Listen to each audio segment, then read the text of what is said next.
नमस्कार। ज्ञान विचलन में आपका हार्दिक स्वागत अभिनंदन। हम पढ़ रहे हैं बसंत बाग 3 जो कक्षा 8 के लिए है और आज हमारा अध्याय है नंबर 9 जिसका नाम है कबीर की साखियां। तो सबसे पहले हम कबीर जी का जीवन परिचय देखते हैं और उसके बाद में इनकी जो आपकी पुस्तक में पाठ्य पुस्तक में साखियां दी हुई है उनका हम अध्ययन करेंगे। तो सबसे पहले कबीर जी का जीवन परिचय। तो कबीर जी का जन्म है वो 1391 ईस्वी के अंदर काशी में होता है।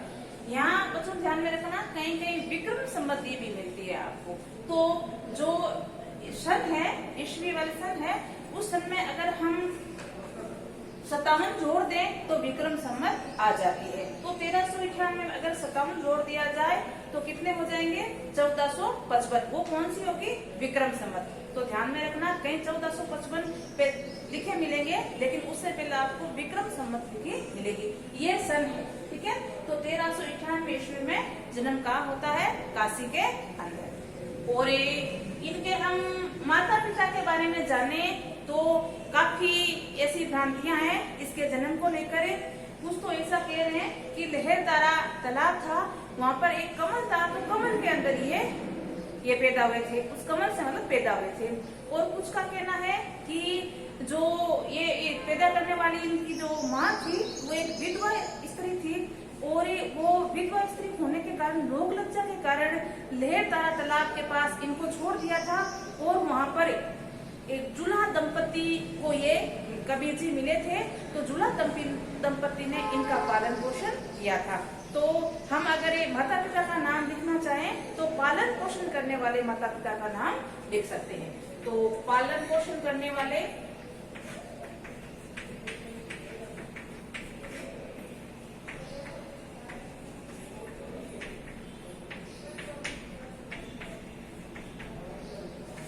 माता पिता, तो इसमें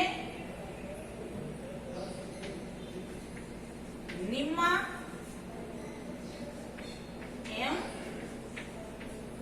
नीरू ये जुला दंपति थे जिनकी संतान थे, उनकी कोई संतान नहीं थी। तो लहरदारा तालाब के पास कहते हैं कि कबीर जी इनको मिले थे तो इन्होंने कबीर जी का पालन पोषण किया था। तो पालन पोषण करने वाले माता पिता कौन है? निम्मा और नीरू।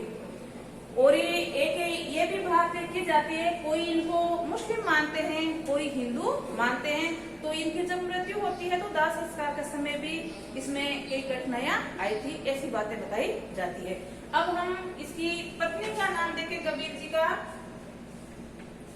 तो कबीर जी की पत्नी का नाम था लोई और कबीर जी के 2 संतान बताई जाती है, एक पुत्र एवं एक पुत्री। तो पुत्र का नाम था कमाल और पुत्री का नाम था कमाली। और इनके जो गुरु थे उनका नाम था रामानंद। तो गुरु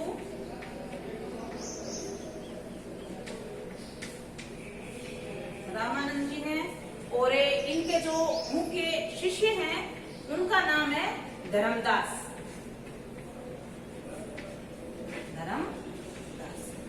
और इनके गुरु के बारे में भी कई प्रकार की भ्रांतियां बताई गई है। कहते हैं कि जो ये रामानंद जी थे वो नदी के घाट पर नहाने के लिए गए थे तो अचानक इनका पैर कबीर जी के लग गया था और कबीर जी के जैसे पैर लगा तो रामानंद जी के मुंह से राम नाम निकला और कबीर जी ने इनको अपना गुरु बना लिया था, ठीक है। और इनके जो मुख्य शिष्य हैं उनका नाम धर्मदास है। और हम अगर कबीर जी की रचनाएं देखें तो मुख्य रूप से बिज्जत कबीर जी की मुख्य रचना है और बिज्जत के 3 भाग बना दिए गए हैं, साखियां, सबद और रेमंदी, ठीक है। और कहते हैं कि कबीर जी अनपढ़ थे, उन्होंने प्रार्थना सभाओं में और कई स्थानों से ऐसे ही व्यवहारिक ज्ञान ही प्राप्त किया था। तो इनकी जो रचना है बिज्जतें, उनको संबित करने वाले इनके शिष्य थे जिनका नाम था धर्मदास, ठीक है। तो हम अब इनकी थोड़ी रचनाएं देख लेते हैं कबीर जी की।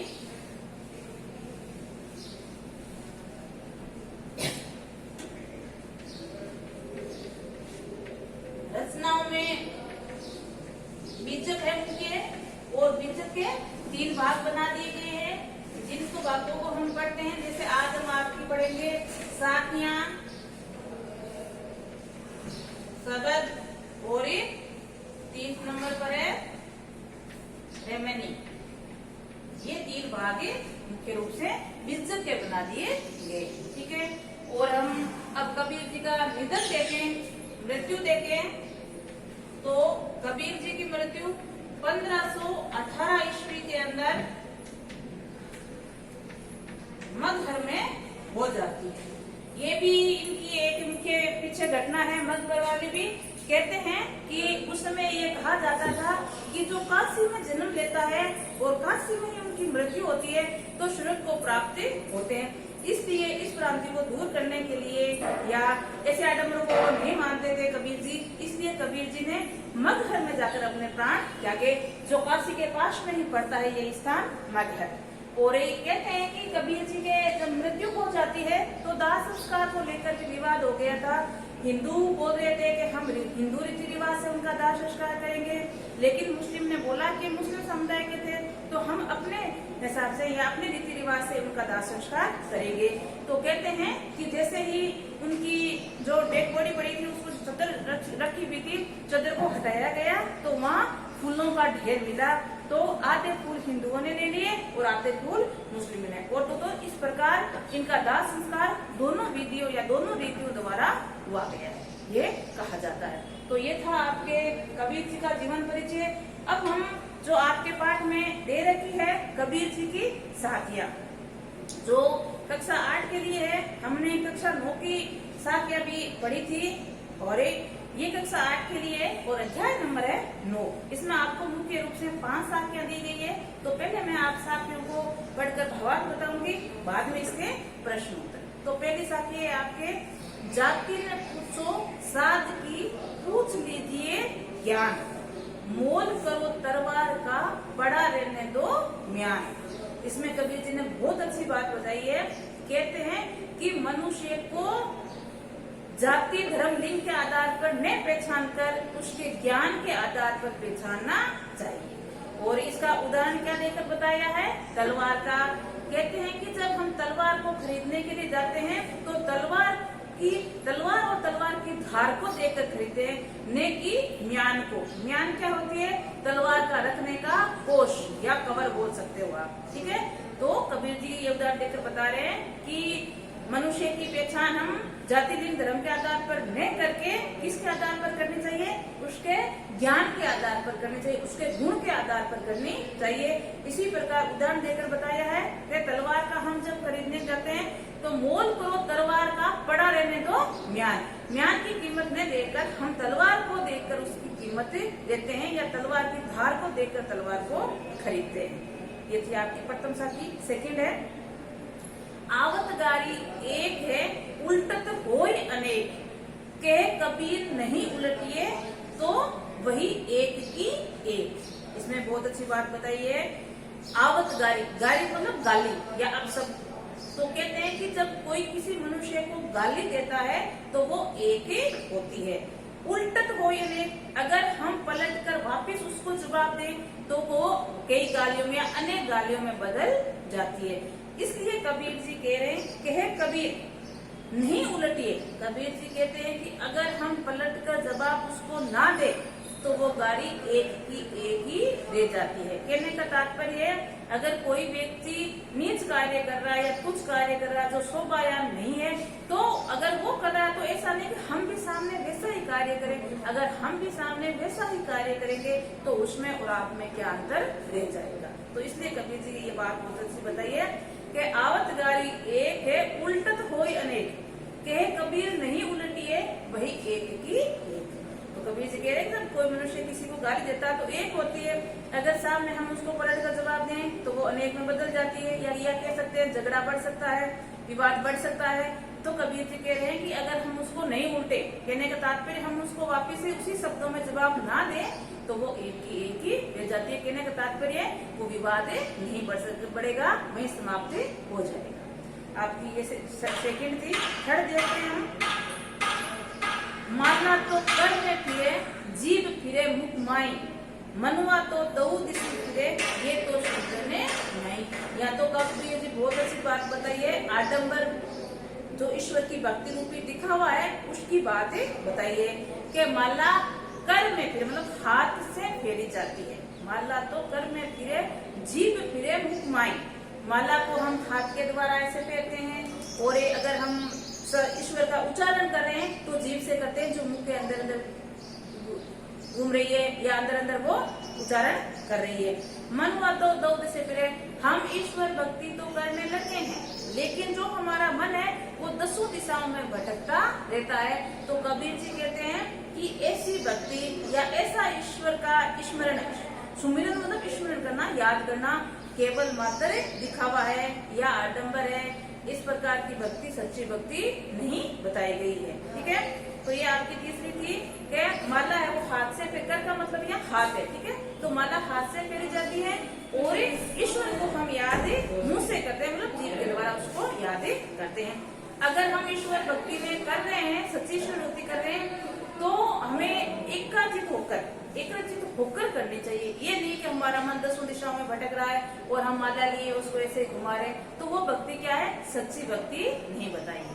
तो ये कबीर जी ने यहाँ भक्ति रूपी जो आडंबर दिखाया गया है उसके बारे में बताया है। जैसे घर पे तो सदस्य का, जैसे आपके माता पिता बूढ़े हैं, उनकी देखभाल नहीं कर, आप मंदिर वगैरह में ईश्वर को पूजने जाते हो, तो ये क्या है, केवल मात्र दिखावा है, आडंबर है। अगर आपको ईश्वर को करना है तो उनको ध्यान दीजिए, स्वतः ईश्वर आपको प्राप्त हो जाएंगे। आगे आपकी चौथी साखी है, उसमें कबीर जी ने क्या कहा है, कबीर घास ने नींदिए जो पाँव तली होई, उड़ी पड़े जब आंख में खरी दुएली होई। यहाँ बात मान सम्मान की बताइए कि किसी भी व्यक्ति को तुच्छ या छोटा नहीं समझना चाहिए। यहाँ कबीर जी घास का उदाहरण देकर बताया है। कबीर जी कहते हैं कि हमें घास ने नींदी है, मतलब घास मतलब तुच्छ मानकर उसकी हम निंदा नहीं करनी चाहिए, पाँव तले उसको रोंदना नहीं चाहिए।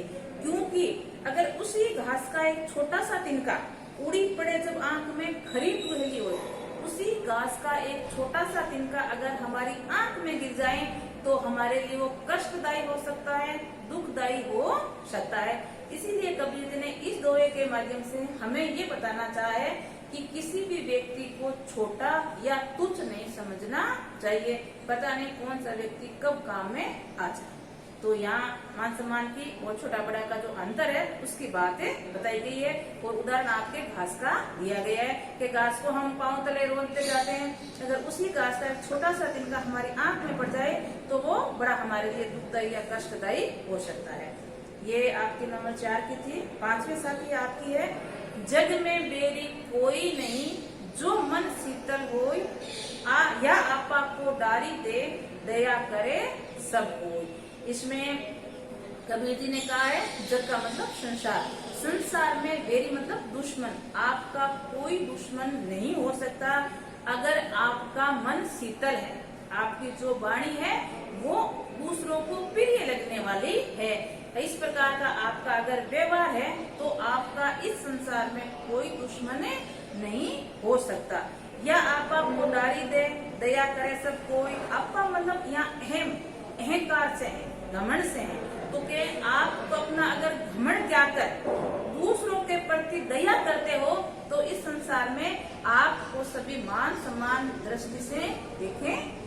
तो इसमें जग में दुश्मनी किस प्रकार हम समाप्त कर सकते हैं इसकी बात बताई गई है।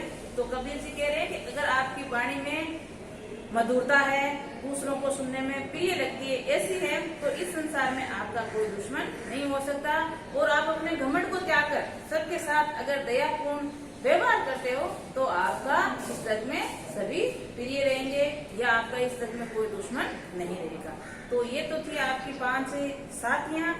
अब हम इसी साखियों से संबंधित कुछ प्रश्न उत्तर हैं उनको देखते हैं। जैसे आपका पहला प्रश्न है, तलवार का महत्व होता है म्यान का नहीं। जो आपका फर्स्ट ही दोहा आया था वही है, सब जाति ने पूछो साथ की पूछ लीजिए ज्ञान, मोल तो तलवार का बड़ा रहने दो म्यान। उससे संबंधित क्वेश्चन किया है। तो क्या पूछते हैं, तलवार का महत्व होता है म्यान का नहीं। उक्त उदाहरण से कबीर क्या कहना चाहते हैं? कबीर जी हमें ये बताना चाहते हैं कि हमें वस्तु की जो चीज खरीद रहे हैं उस वस्तु को गुण देकर खरीद चाहिए, ना कि उसकी सुंदरता को देखकर। जैसे यहाँ तलवार का उदाहरण आया है, तो कबीर जी कहते हैं कि तलवार को धार को देखकर खरीदते हैं, ना कि उसकी म्यान की सुंदरता को देखकर, मतलब उसकी कवर को देखकर नहीं खरीदा जाता।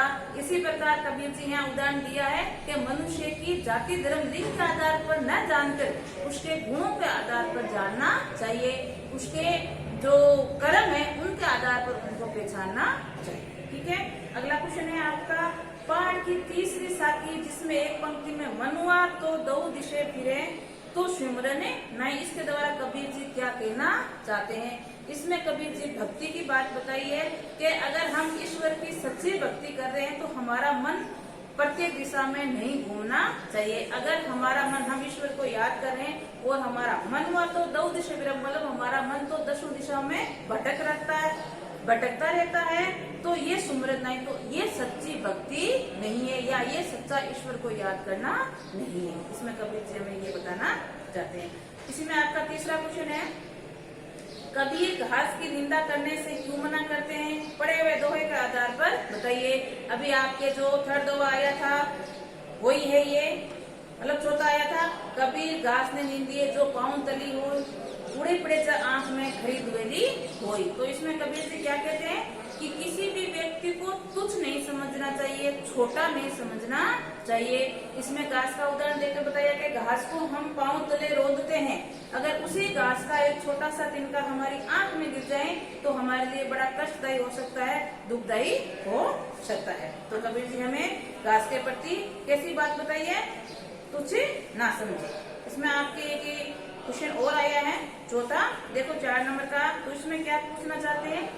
मनुष्य के व्यवहार में ही दूसरों को विरोध बना लेना दोष होते हैं, ये कौन से दोहे का भाव है? तो अभी अभी आया आपका 5वां, जग में बेरी कोई नहीं जो मन शीतल हो, या आपा को डारी दे दया करे सब कोई। इस दोहे के अंदर ये भावार्थ आया है।